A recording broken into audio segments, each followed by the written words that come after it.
Today, I will be talking about how VR can help medicine students observe, practice, and even perform brain surgeries.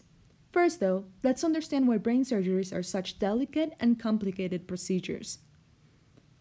There are quite a few reasons as to why you would need brain surgery. For instance, some cases of epilepsy, aneurysms, blood clots, abscesses, nerve damage, Parkinson's disease, skull fractures, and, well, basically, there are a lot of reasons as to why you would need brain surgery. Of course, that doesn't answer the question of why brain surgery is one of the most dangerous medical procedures. So, why is this? Well, any error, no matter how minor it may be, could lead to permanent brain damage and even death. Bleeding, infection, injury to brain tissue, nerve or muscle paralysis or weakness, loss of mental functions like memory and speech are potential side effects of a brain surgery gone wrong. But how can students be trained to reduce the probabilities that something might go wrong? This is where virtual reality comes in. VR is an immersive, three-dimensional computer-generated environment. Using electronic sensors, the users can interact with their surroundings. At the beginning, this technology was primarily used for gaming and entertainment, but the spectrum of what it can accomplish has expanded exponentially. Today, virtual reality is already being used to train future brain surgeons with several key advantages. Still a toddler barely learning how to walk, VR has a long way to go before it can mature into an essential tool for a higher level education. As of now, immersive videos or 360 videos enable medicine students to move around the surgery room and observe surgeries in great detail without getting in the way of real surgeons. At the current time and age, VR has 5 essential benefits.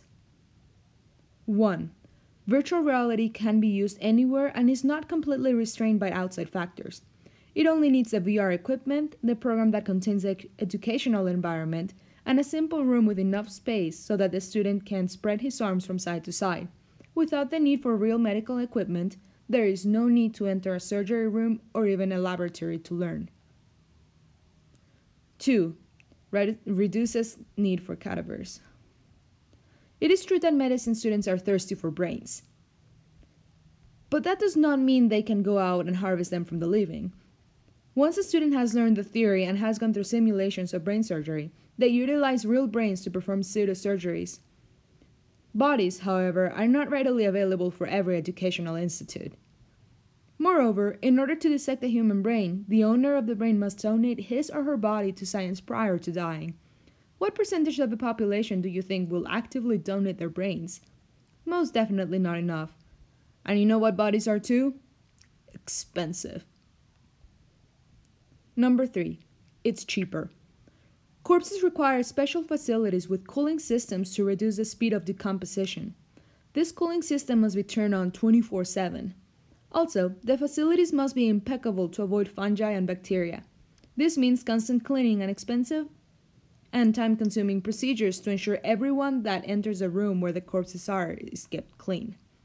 Moreover, if done through legal means, most animals must be raised specifically to be put down and dissected. There are many that claim that animal cruelty is performed every day by the medical community, but the objective truth is that using a VR set and its programs is much more cheaper and much more humane. Number 4. Reduces the scope of error. With VR, students are capable of studying a 3D version of the brain much more often and earlier in their career.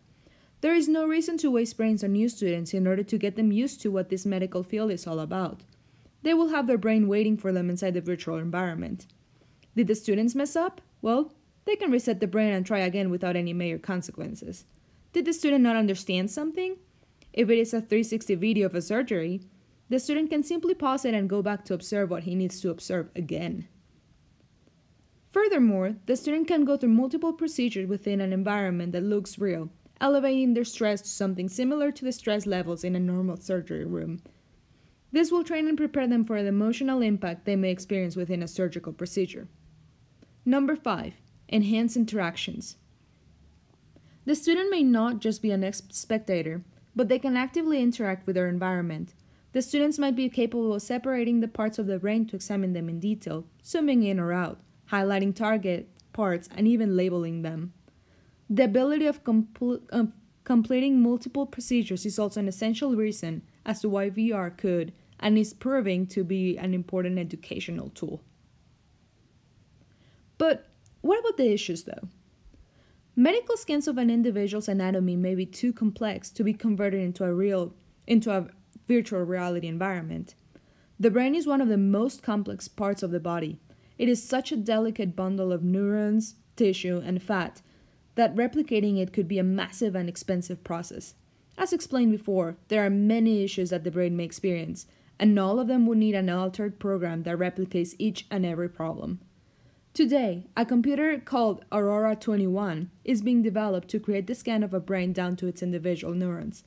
With something even remotely close to this, a virtual brain could be accurate enough to replicate almost microscopic procedures with a high level of accuracy. One of the main things critics of this relatively new technology point out is that VR doesn't give the student the capability of feeling the brain. The student cannot sense the pressure or the texture of different parts of the brain when he performs a virtual surgery.